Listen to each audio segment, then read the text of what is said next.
It is a race against the clock right now. You've got top officials from the US and European Union meeting in Washington today, and it's the EU under pressure. The 27-nation bloc wants to avert massive 50% tariffs that President Trump threatened to slap on imports. For more on this, let's chat now with CBS News foreign correspondent Ramy Inocencio in our London bureau. Ramy, good to see you. What can you tell us about these trade talks under a crunch? Sure, Errol. Good to see you. Well, first off, that deadline is coming up 6 days from today, July 9th, so less than a week from now. And we're talking about a 50% tariff that Trump has threatened against the entire bloc. But I need to note this would not only cause pain for EU countries, companies, but also for American companies and American consumers who are watching right now. Remember, the EU is the U.S.'s biggest trading partner. This is in goods and services combined. And in terms of economic importance, there's a lot. Cars, front and center, things like Audi, BMW, Volvo, they already have a 25% tariff on them. Planes, another one. Airbus, of course, being the competitor here. Big Pharma, if you take a drug, it is very likely it comes from some European country. You know, we're talking about Ozempic in the news, a lot of people taking that. That comes from Europe. There's one place here that actually makes that.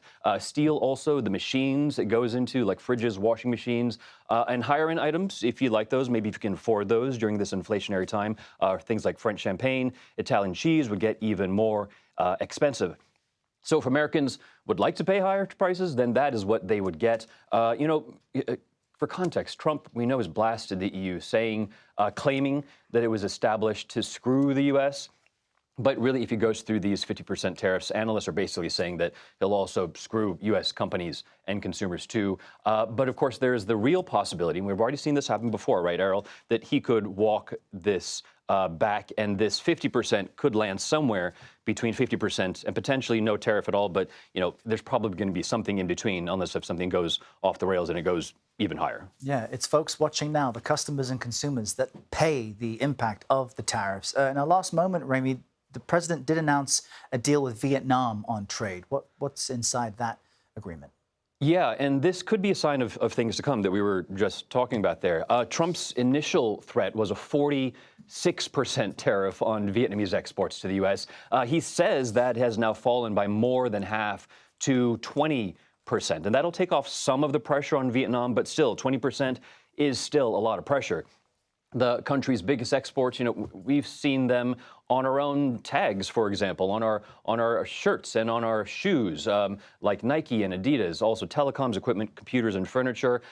In addition, Trump posted that Vietnam will give the U.S. total access, which would be in no means unprecedented.